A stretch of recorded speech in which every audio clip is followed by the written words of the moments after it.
پیش خدمت ہے غور و فکر کا پارٹ نمبر 4۔ یہ ویڈیو امام علی علیہ السلام کے غور و فکر کے بارے میں عظیم الشان اقوال کا مجموعہ ہے۔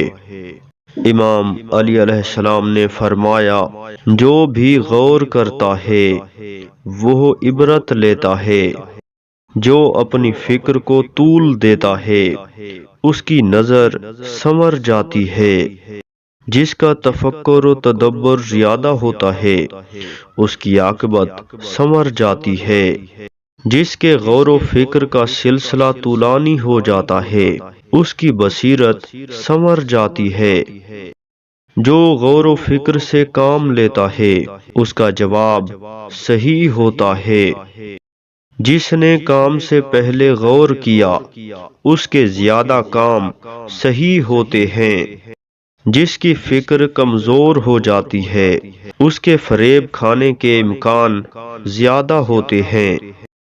امید ہے آپ کو یہ ہماری ویڈیو پسند آئی ہوگی۔ مزید ویڈیوز کے لیے زوار حسین یوٹیوب چینل کو سبسکرائب کریں۔ شکریہ۔